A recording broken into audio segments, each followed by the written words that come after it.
Biodiversity. We hear a lot in environmental talk about the loss of biodiversity, but what is biodiversity? First of all, diversity is the number of different species in an area or the number per unit area.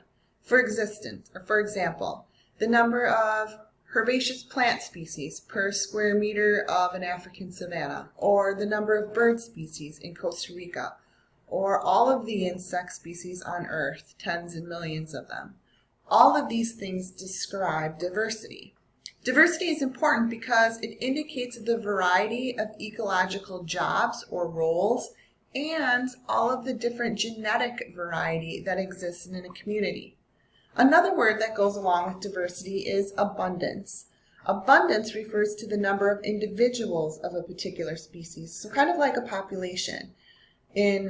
Diversity and abundance are really important concepts because they're related to each other, and communities with high diversity often have few individuals of any one given species because there are many different species sharing all of the available resources that exist.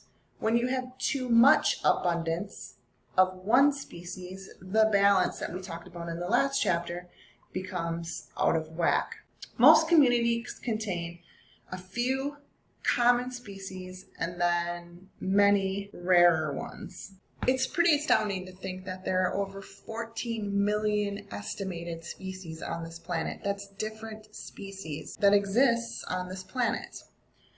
As a general rule, species diversity is greatest at the equator, and then it drops as you go towards the poles.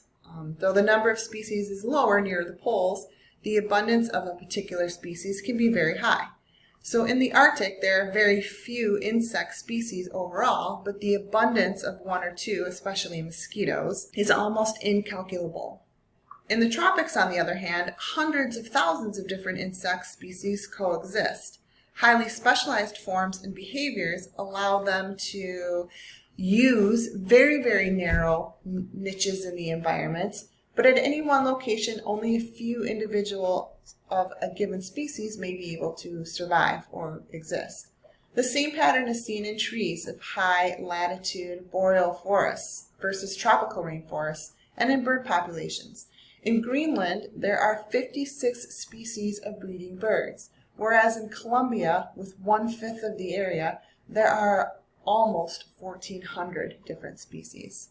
Most of this has to do with climate and the length of growing seasons. The warmer the climate, the more diversity that can be maintained. So what is happening to our biodiversity? Why is this something that gets discussed so much in environmental science classes? Well, the idea is that human activity is decreasing the amount of biodiversity. And scientists understand that the more diverse an environment is, the healthier it is, the more stable it is. So having a wide range of different species is really, really important indicator of how healthy an environment actually is.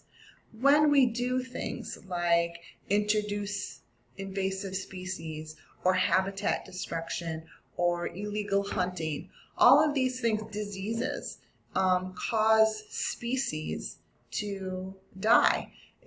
Not only does the abundance decrease, but if you're talking about a species that didn't have a high amount of abundance or population to begin with, it can lead to actual extinction or the complete disappearance of any given species. Biodiversity gives us a lot of things. It gives us medicine to help us.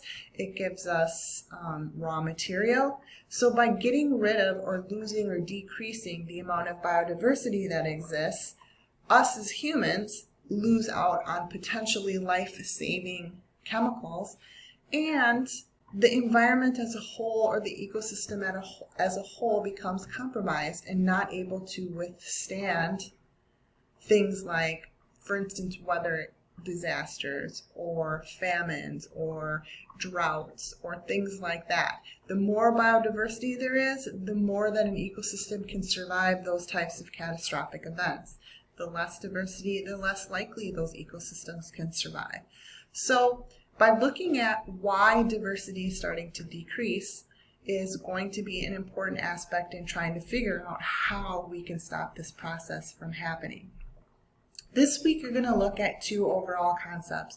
You're going to look at the idea of how species actually form. You're going to look at things like, why does the Earth support the astonishing biological diversity that we see around us, and what determines which species will survive in one environment or another, and why are some species abundant while others are rare. You're going to look at how species form, how they evolve, and then the second piece is going to look at what happens when that diversity declines, and what are the things that are causing our decline in biodiversity.